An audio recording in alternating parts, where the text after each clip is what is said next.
So hello friends, today is a part of chapter interference and diffraction. We are going to see the topic interference due to wedge shaped thin film. So last time we saw the interference due to parallel sided films. So today we are going to see wedge shaped thin film.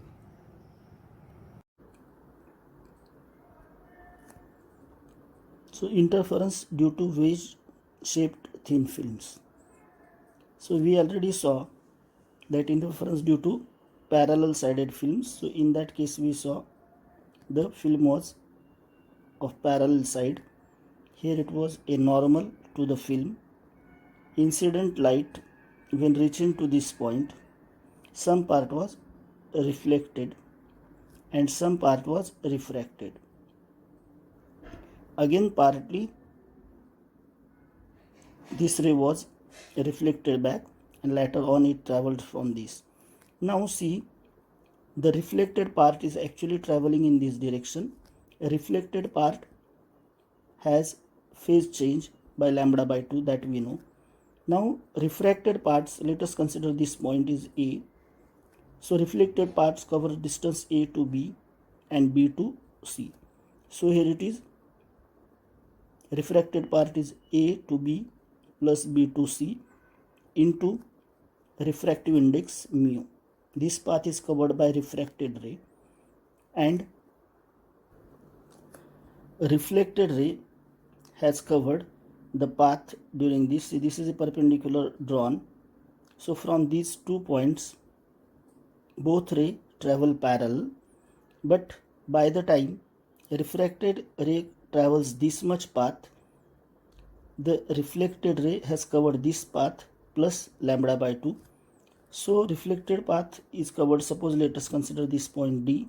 So it has covered a D distance plus this phase change, that is lambda by 2. Now difference between these two paths is actually a path difference, and if that path difference is exactly multiple of wavelength lambda, then we get constructive interference, otherwise we get destructive interference, that we already saw. Now in this case, instead of two parallel films, we are going to see the wedge shaped films. Means see, this is a surface of film AB and another surface is AC. So they are making an angle gamma here.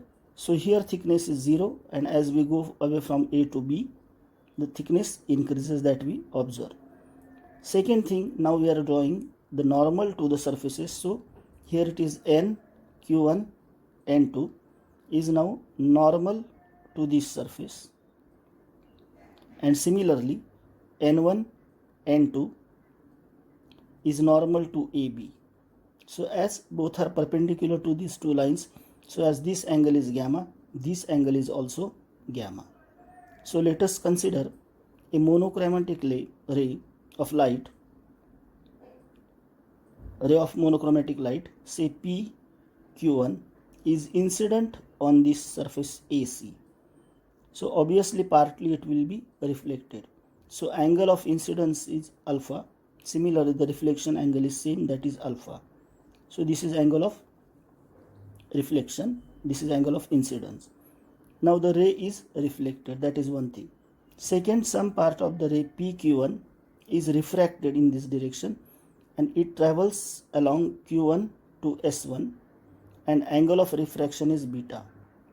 So if you observe triangle Q1, S1 and N2, we see that this angle is beta, this angle is gamma. So this angle is an external angle of this triangle. So this must be beta plus gamma. That is important thing. Now second important thing, as this line is normal to this surface, if this is angle of incidence, then this is angle of reflection. So both angle are same. So that is why if this angle is beta plus gamma, then this also must be beta plus gamma. Okay.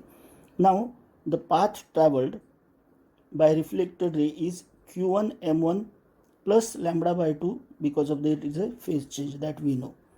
Similarly, path traveled by refracted ray is q1 s1 plus s1 q2 into refractive index of that material, that is mu. So difference of this path will decide whether we get constructive interference or destructive interference. Now here we see after reflection the ray travel in this direction, and after refraction the ray travels in this direction, q2 r2. Now if these two rays, that is this reflected and again after refraction it is traveled in this direction, so if these two rays are traced backward, then you will see that it will meet at this point and where the interference will form. Now whether the spot is bright spot or a dark spot, it will depend on the path difference of these two rays that we are going to see. So here we see that optical path difference delta is equal to, when we talk about refracted ray, path is from this point q1 s1 to r2 into mu, that is mu into q1 s1 plus this s1 q2, sorry this is q2, minus the path traveled by reflected ray, that is q1 m1 plus lambda by 2. But here we observe that here it is a q1, here it is s1. If we draw a perpendicular to this line q1 s1 at point L, we have q1 s1 is equal to ql plus l s1.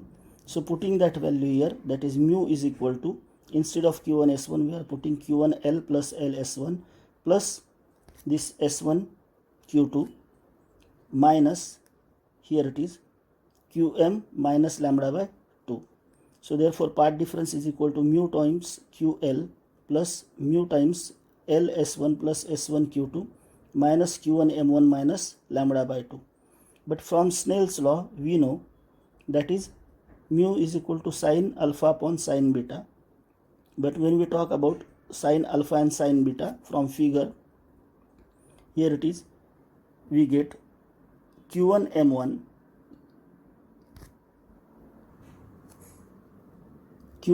upon q1 q2, that is here it is q1 m1 upon q1 q2 is alpha. Similarly sine beta is equal to q1 l, that is q1 l upon this q1 q2, that gives us beta. Remember that as we saw that angle of, as this is gamma, this is also gamma, this is angle of refraction beta. So here the angle q1 s1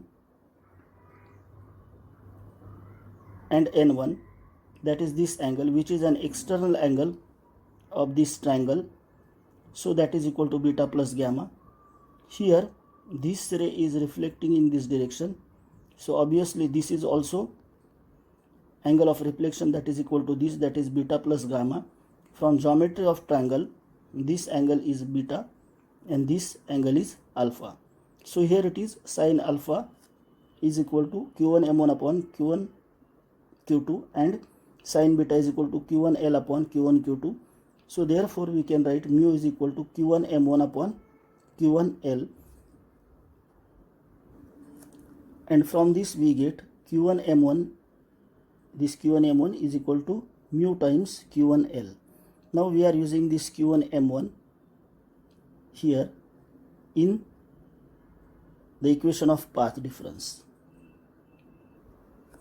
Now when we put this q1 m1 is equal to mu q1 l, so here instead of q1 m1 if we put mu q1 l, then this mu q1 l and this mu q1 l gets cancelled and remains delta is equal to mu times l s1 plus s1 q2 minus lambda by 2. So we get delta is equal to mu l1 s1 plus s1 q2 minus lambda by 2. Now the line Q2OM2 is drawn perpendicular to AC. So here we see that Q2OM2 is the line drawn perpendicular to AC, and so from figure here we get this angle. This line is perpendicular to AC, this line is also perpendicular to AC, and we saw that this angle is basically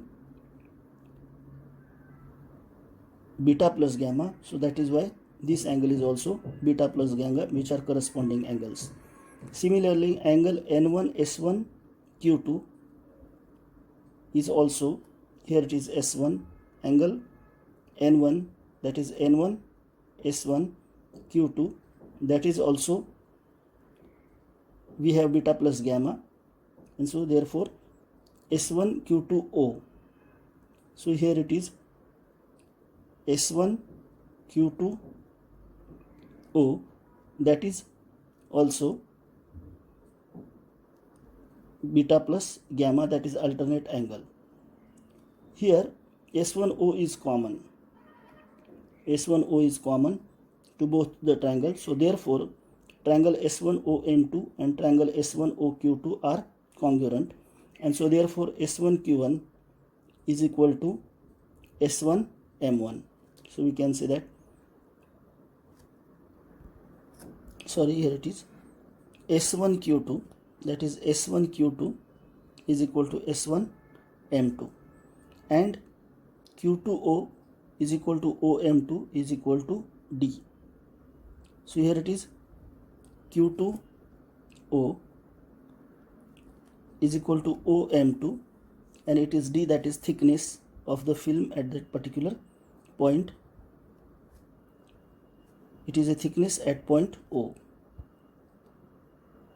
So obviously then Q2M2, as this and this distance are same, Q2M2 is equal to 2 times D. So Q2M2 is equal to Q2O plus OM2, that is 2D, and so therefore mu is equal, delta is equal to part difference mu into LS1 plus S1M2 minus lambda 2. So therefore that is equal to mu times LM2 minus lambda by 2.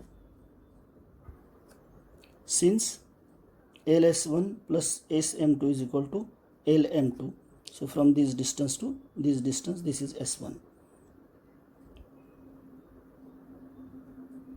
So now from triangle LM2Q2, so from triangle, see, LM2Q2, that is, this is LM2Q2, so we get, that is LM2, that is LM2 is equal to Q2M2, this is Q2M2 into this angle beta plus gamma, but we know that Q2M2 is nothing but 2D, so we can have LM2 is equal to 2D cos of beta plus gamma. So we have got LM2 is equal to 2D cos beta plus gamma, but here in part difference delta we have already a term LM2, so replacing that term by 2D cos beta plus gamma, finally we get the path difference delta is equal to 2 mu d cos of beta plus gamma minus lambda by 2. So this is an expression for path difference in case of wedged shaped thin films. Now depending on this path difference, we have conditions to get bright band and dark band. So here it is, when we talk about constructive interference, so if this path difference delta is equal to n lambda, we get constructive interference, that is delta is equal to this 2 mu d cos of beta plus gamma minus lambda by 2 is equal to n lambda. So therefore 2 mu d cos of beta plus gamma is equal to n plus 1/2 into lambda. This is a condition for getting a constructive interference. Similarly, for destructive interference, we have it take place where lambda is equal to n minus half of lambda. So from this again 2 mu d cos of beta plus gamma minus lambda by 2 is equal to n lambda minus lambda by 2 from this. So here it is, we get 2 mu d cos of beta plus gamma is equal to n lambda, and this is condition for destructive interference in case of thin film. So here it is equation for 4.22 and 23 which we saw. Here it is for constructive and destructive interference, shows variation in path difference due to variation in thickness. So here it is, remember that the d is thickness, and as thickness changes, obviously path difference changes. So therefore dark and bright fringes so formed are parallel to the edge of the film. And remember that each fringe is a locus of constant thickness of the film. So the fringes are called fringes of equal thickness. So remember that here it is having the same value of d. There it is a locus of points which creates either fringes of dark fringes or bright fringes, and so that is why it is called as a fringes of equal thickness. So now let us consider fringe width in case of equal thickness. Now we are talking about equal thickness. Remember that this is a side view, but when we talk about the film, so it is a wedge-shaped film, and we get a locus of corresponding point D, and that is why we get that film. So here it is, figure shows wedge-shaped film with angle gamma that we know. This is one side AC, this is another AB, makes angle gamma, and at this particular point that thickness is D. So now from figure we get that this D is equal to x tan, this distance x into tan of gamma, but we have equation 4.23 that we already know condition, that is 2 mu d cos of beta plus gamma is equal to n lambda. So here we have the value of d, and here it is x tan of gamma. So putting that value in d, we get 2 mu into d, that is x tan gamma, into cos of beta plus gamma is equal to n lambda. So we get this equation. Now let nth dark fringe formed at distance xn. Let us consider the nth dark fringe is formed at distance xn. So obviously then from equation we have xn, which is a distance, is equal to n lambda upon 2 mu tan gamma. See here it is x is the distance, and we are talking about nth ring. So xn is equal to n lambda upon 2 mu into tan gamma into cos of beta plus gamma. So similarly, when we talk about n plus 1th ring, dark ring, so here it will be replaced by n plus 1. So we get x is equal to x of n plus 1 is equal to n plus 1 lambda divided by 2 mu tan gamma into cos beta plus gamma. So now difference between these two will give us the fringe width. So obviously fringe width is distance between two consecutive dark or bright fringes. So here we are taking difference, f is equal to fringe width x n plus 1 minus x n. So after subtracting we get fringe width f is equal to lambda upon 2 mu tan of gamma cos of beta plus gamma, and this way we can have a fringe width in case of wedge-shaped film. But note, f is independent of n and it has constant magnitude. So important thing is that it does not depend on the value of n. It is a fringes of equal thickness. So from this formula you can easily observe that in formula f is equal to lambda upon 2 mu tan of gamma cos of beta plus gamma. Here in this formula the formula is independent of n, and so that number doesn't make sense, and here we get the fringes of equal thickness. So now let us consider a particular case. See, let us consider gamma is very less than beta. So here angle gamma, when we talk about gamma and beta, that gamma is very smaller than beta, then in that case we can say cos of beta plus gamma can be replaced by cos of beta, since gamma is very, very small. So f is equal to lambda upon 2 mu tan of gamma into cos beta. Or we can say, here it is mu cos of beta, here it is mu cos of beta is equal to,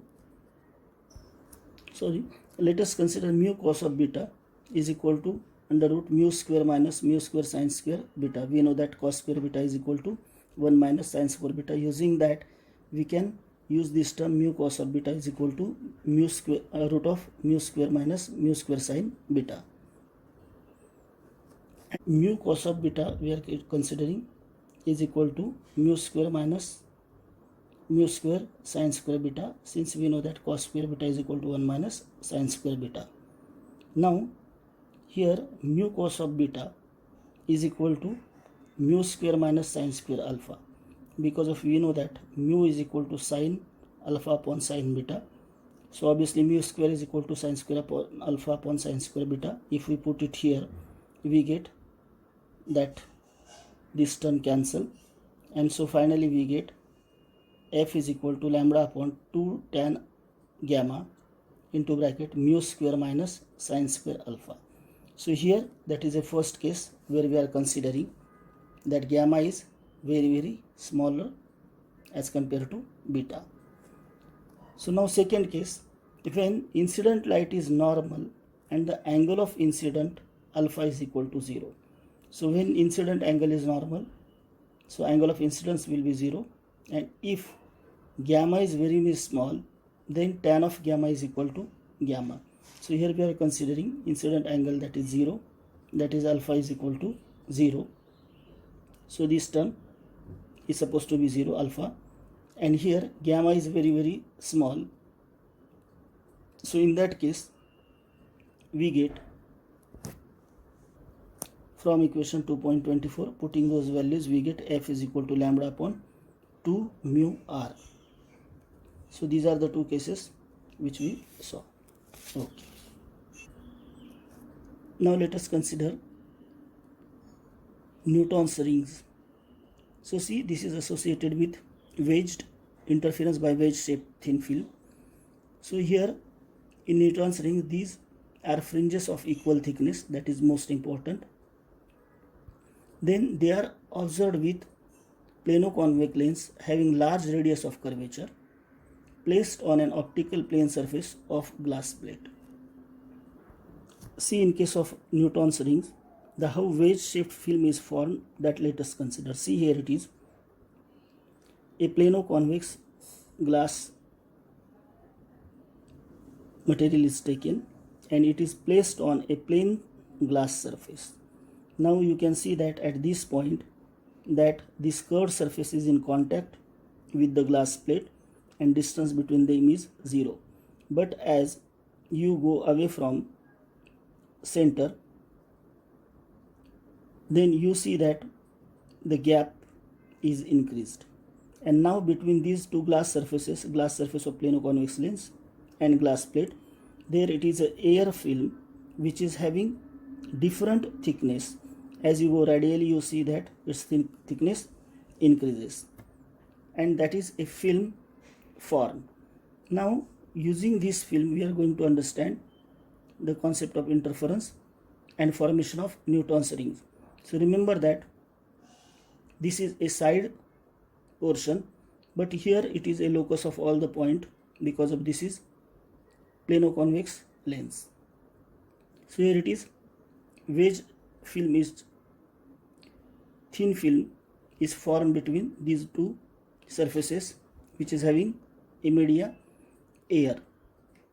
So now let us consider a monochromatic ray, light ray. Say AB is incident on this glass plate. So when it is incident, it reaches to point B, and at point B it reflects back. So BR1 is reflected ray, but then some part of ray AB is refracted and it travels along B to C. But here it is a glass plate, so again reflection takes place and it reaches to D, that is CD ray is there, and after that again it is refracted and travels in the direction of R2, that is dR2. So here there are two rays now, that is when the ray is incident, the reflected ray is BR1 which travels along this path, and refracted ray which travels a path BC to CD, and later on it is traveling in this direction. So when these two rays interfere each other, they form the interference pattern. So now the path difference between reflected ray and refracted ray, delta is equal to 2 times mu. Mu is the refractive index of the film, and E, that is the thickness, and cos of theta plus alpha. So here theta is angle of refraction at B. So here it is a B point, and the angle of refraction with the normal to this surface, that is theta. So alpha is angle made by tangent to the curved surface at B. That means if we draw a tangent to the curved surface, then that surface tangent is making an angle with this surface, that is alpha, with glass plate, and E is thickness of the film. So in this case, how we are, this is a path difference, and how we get the conditions for maxima and minima, that we'll see. See, the rays will produce maxima if, again, the delta path difference is equal to n lambda, that is 2 mu E cos of theta plus alpha is equal to n lambda. This is a condition. And similarly minima we get, the rays will produce minima if, again, this path difference is equal to 2n plus 1 lambda by 2, where n is equal to 0, 1, 2, 3 and so on. And see,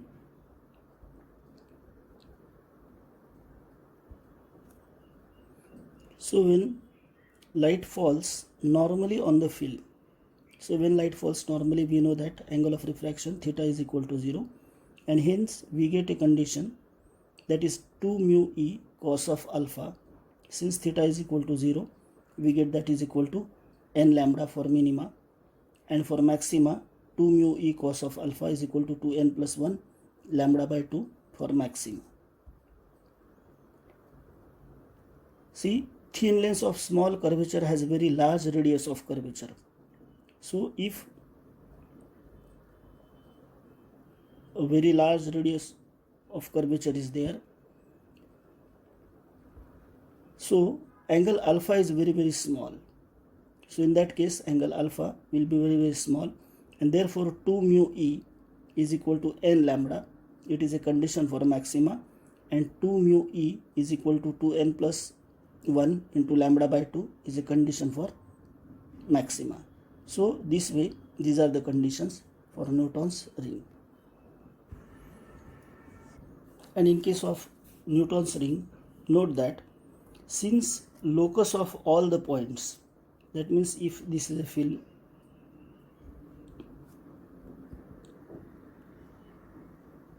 this is surface, and if we are considering this point and this is the thickness, then at this point as we get interference, so since the locus of all points where thickness of the film is constant, it forms a circle, that is fringes will be concentric, alternate dark and bright circles with point of contact at center.